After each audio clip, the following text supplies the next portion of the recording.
Hi everyone, and welcome back to Insight. If you've ever 3D printed anything, then you know what a Benchy is. If you haven't done any 3D printing, then all you need to do is go on YouTube and check out some videos on 3D printing. Soon enough, you'll find someone illustrating a Benchy, and in all likelihood, it'll be a little tugboat.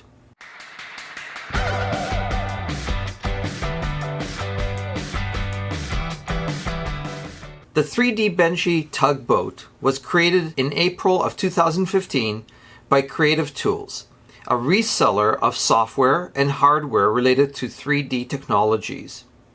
The name of the person who designed the Benchy is Daniel Nori. He was given the task of creating a 3D file that combined as many geometric features as possible into a small, recognizable object.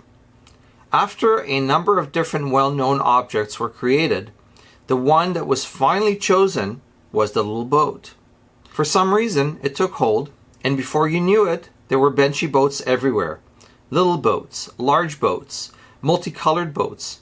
If something could be 3D printed, it was likely that it was made into a boat.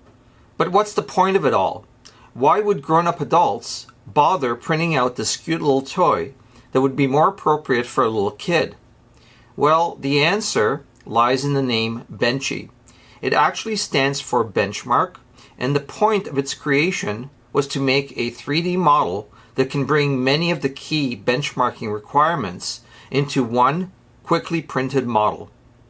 So a benchmarking design is used to tune a 3D printer to be as efficient as possible. There are many calibration models out there, i.e. Benchies, on places like Thingiverse, for example, but the most popular one of all is the little boat. So what kinds of things do you look for when printing out a Benchy?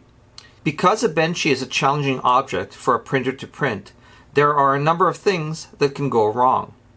The little boat is designed with geometric features, such as portholes and an open cabin, all of which are a real challenge for a 3D printer. The Benchy is particularly helpful when using a new filament or when setting up a new 3D printer. The Benchy puts the printer through its paces and highlights the printing reliability of the filament. I'll give an example. A while back, I bought two different rolls of filament. I printed one at 200 degrees and it printed just beautifully. But when I tried to print the second roll of filament at 200 degrees, it looked absolutely terrible.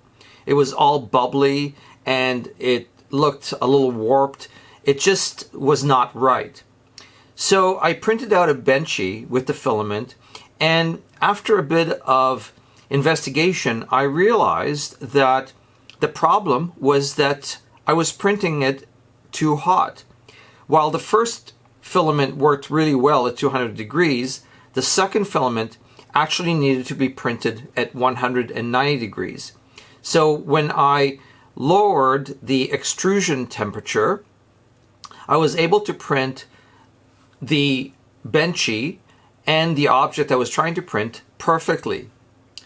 Now, on the 3D Benchy website, you can find all the features that make the boat Benchy an ideal test print.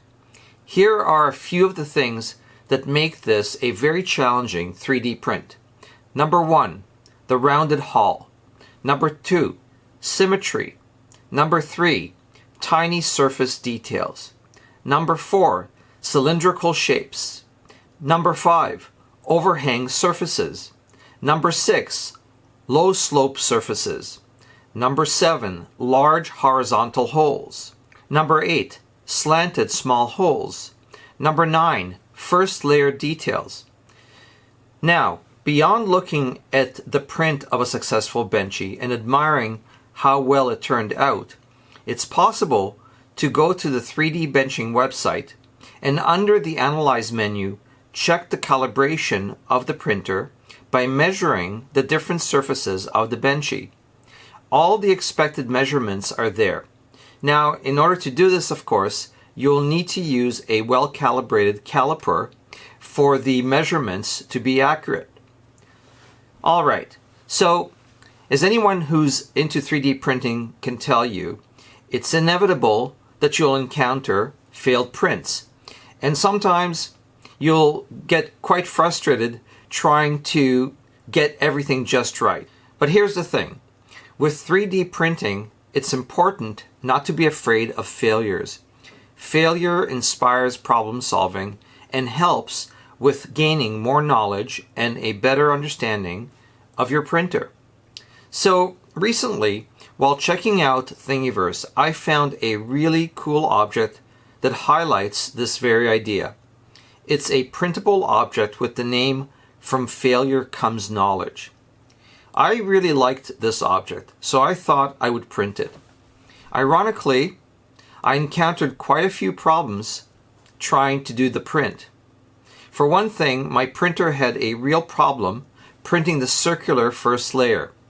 It took me quite a few hours to sort of get it working, although I still need to work on it to make it just right because it's not perfect.